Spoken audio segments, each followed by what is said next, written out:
हिंदुस्तान में आप पोलिंग करके देख लीजिए कि कितने लोग मानते हैं कि इलेक्शन कमीशन बेईमान हो गया है। 90% लोग ये मानेंगे कि आज का इलेक्शन कमीशन बेईमान है। 90%।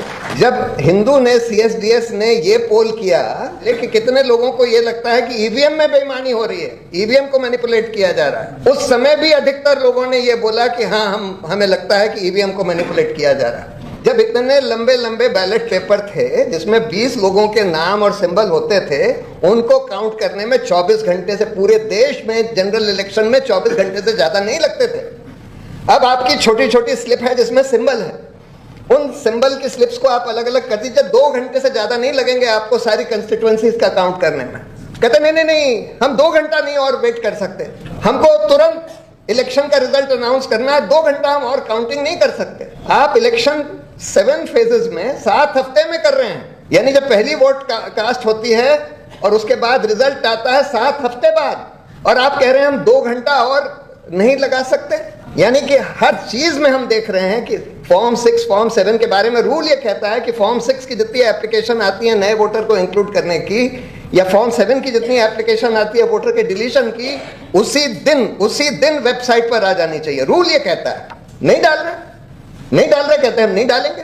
इससे ज्यादा प्रमाण क्या हो सकता है बेईमानी का? और इसीलिए सुप्रीम कोर्ट ने यह बोला था, 5 जजों की खंडपीठ ने जजमेंट दिया कि इलेक्शन कमिश्नर का चयन सिर्फ सरकार के हाथ में नहीं हो सकता, अगर सरकार के हाथ में होगा तो हमारे लोकतंत्र के लिए बहुत बड़ा खतरा है। और इसलिए उन्होंने बोला कि इलेक्शन कमिश्नर का चयन जो है 3 लोगों की कमेटी में होना चाहिए, प्रधानमंत्री, लीडर ऑफ ऑपोजिशन और चीफ जस्टिस ऑफ इंडिया। लेकिन यह सरकार ने एक नया कानून बना दिया और इसको बदल दिया और चीफ जस्टिस को हटाकर बोल दिया कि प्रधानमंत्री, एक और मंत्री और लीडर ऑफ ऑपोजिशन। अब लीडर ऑफ ऑपोजिशन अपने डिसेंट नोट्स देते रहते हैं, और ये लोग बनाते किनको हैं? अब नया तरीका इस सरकार का यह है कि उन्हीं लोगों को बनाओ जिनका पृष्ठभूमि हो कि वो भ्रष्ट थे, जिनकी पृष्ठभूमि हो कि उन्होंने कोई बेईमानी या गलत काम किया था, जिससे कि हम उनको ब्लैकमेल कर सकें।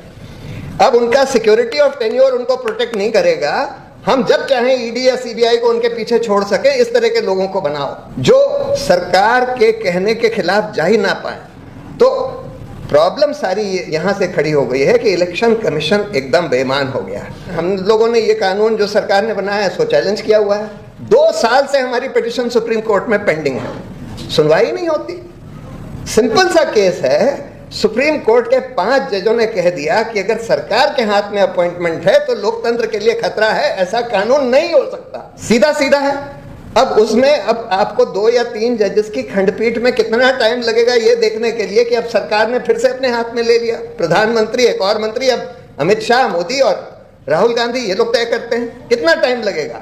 1 घंटे की बात है। 1 घंटे में और 5 जजमेंट्स हैं, एनजेएसी का जजमेंट है, इसका जजमेंट है, आर्बिट्रेशन ट्राइब्यूनल का जजमेंट है, सब में यही बोला है, हर जजमेंट में ये बोला है कि अगर अपॉइंटमेंट एक पार्टी के हाथ में है तो वो ट्राइब्यूनल फेयर नहीं होगा और ऐसा होना नहीं चाहिए। तो देयरफॉर 2 साल से सुनवाई नहीं हो रही।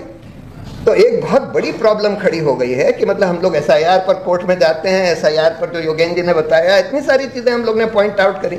हम लोग ने बोला कि अच्छा 2003 में जो एसआईआर आपने किया था इंटेंसिव रिवीजन, उसमें जो गाइडलाइंस इशू करे थे वो दे दीजिए, नहीं दिए। मतलब इलेक्शन कमीशन की बेईमानी की मंशा हर चीज में दिख रही है, हर चीज में दिख रही है। कहते हैं हम नहीं देंगे।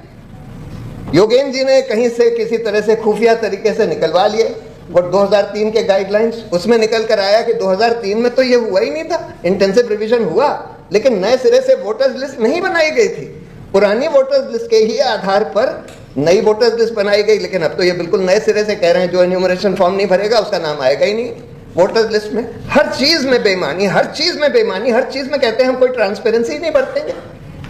मतलब इतने सारे रूल्स हैं ट्रांसपेरेंसी के बारे में। जैसे हाईकोर्ट ने जजमेंट दिया, पंजाब एंड हरियाणा हाईकोर्ट ने महमूद प्राचा के केस में या किसी के केस में, कि भाई आपके पास वीडियोस हैं, ये दिखाएंगे कि 5 बजे कितने लोग क्यू में लगे हुए थे, क्योंकि बाहर तो आपका सीसीटीवी कैमरा मैंडेटरी होता है। आप वो वीडियो दिखा दीजिए जो प्रभाकर जी ने बताया। अरे अगर वो वीडियो दिखा दें कि भाई 5 बजे कितने लोग लाइन में खड़े थे, तो साफ जाहिर हो जाएगा कि भाई 400 लोग तो नहीं खड़े थे, जिन 400 लोगों ने 5 बजे के बाद या 6 बजे के बाद वोट डाल दिया।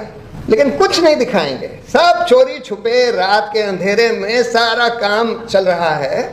और जैसा कुरैशी जी ने बोला कि भाई अगर 60 लाख लोगों के ऑब्जेक्शन अपील में तय करने हैं, उन्होंने बोला अच्छा आप लोग नहीं कर पा रहे, हम जज को लगा देंगे। जजों ने अपने हाथ खड़े कर दिए, हम कहते हैं हम दूसरे स्टेट से ले आएंगे। अरे 60 लाख केस कितने दिन में तय कर देंगे आप? 3 हफ्ते में कोई कितने भी जज लगा दें, आप पूरे देश के सारे जज लगा दें, पूरे देश में आज 5000 जजेस हैं, 5000 जजेस को भी आप लगा देंगे तो 60 लाख केस वो नहीं तय कर पाएंगे। लेकिन ये कहते हैं कि नहीं जी हम करवा देंगे।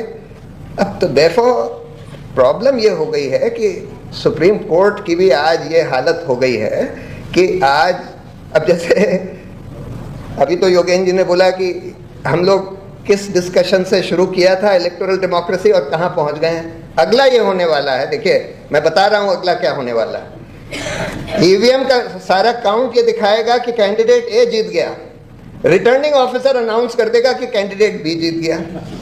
सब दिखा रहा है, काउंटिंग दिखा रही है कि ये कैंडिडेट ए जीत गया, रिटर्निंग ऑफिसर क्योंकि इलेक्शन कमीशन का है उसने बोला ये बीजेपी का कैंडिडेट जीत गया। अब आप हो रहा है, कई जगह हो रहा है, अब आप लड़ते रहिए कोर्ट में। वो कहते हैं इलेक्शन पिटीशन फाइल करिए। इलेक्शन पिटीशन तो 5 साल में, अभी पिछले 20 साल या 50 साल का इतिहास देख लीजिए कि 5 साल में कितनी इलेक्शन पिटीशन तय हुई हैं या अलाउ हुई हैं। डिसमिस करना तो बड़ा आसान होता है, टेक्निकल ग्राउंड पर आप डिसमिस कर देते हैं। कितनी अलाउ हुई हैं? राजनारायण वाली एक अलाउ हो गई थी 5 साल खत्म होने से 1 साल पहले। बाकी हार्डली कोई इलेक्शन पिटीशंस 5 साल के अंदर डिसाइड होती हैं। तो इसलिए अगला स्टेज वही आने वाला है कि जब इससे भी नहीं काम बनेगा, जितना सब मैनिपुलेशन आपने डिलिमिटेशन कर दिया, SIR कर दिया, सब कुछ कर दिया, वोटर्स को रोक दिया, ये भी हो रहा है। रामपुर में सारी मुस्लिम पॉपुलेशन है, बीजेपी जीत गई। कैसे जीत गई?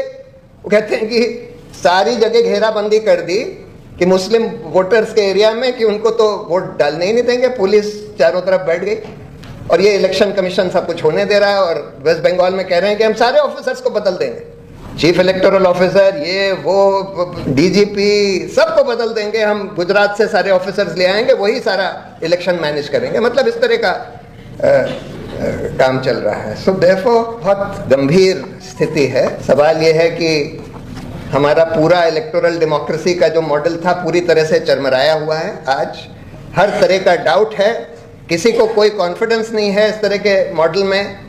लेकिन हम लोग कर क्या सकते हैं, ये सवाल है। तो इसके लिए तो एक दूसरी बैठक बुलानी पड़ेगी कि भाई, क्योंकि पॉलिटिकल पार्टीज की हालत बहुत ख़राब है, उनके तो बूथ लेवल एजेंट्स भी नहीं होते जो फॉर्म 17C कलेक्ट करके प्रॉपरली रख सकें। तो पॉलिटिकल पार्टीज की हालत बहुत बुरी है। इसमें मेन स्टेक होल्डर्स हमारे लोकतंत्र में हमारे नागरिक हैं, सिटीजन्स हैं। सिटीजन्स को ही बैठ के, सिविल सोसाइटी को ही बैठ के ये तय करना पड़ेगा कि इसके बारे में हमको क्या करना है। पहले हम लोग सोचते थे कि जुडिशरी से रिड्रेस हो जाएगा, आज वो भी जो हमारी उम्मीद थी खत्म होती जा रही है कि जुडिशरी से रिड्रेस हो जाएगा, क्योंकि जुडिशरी की भी हालत हम देख रहे हैं बहुत ख़राब हो गई।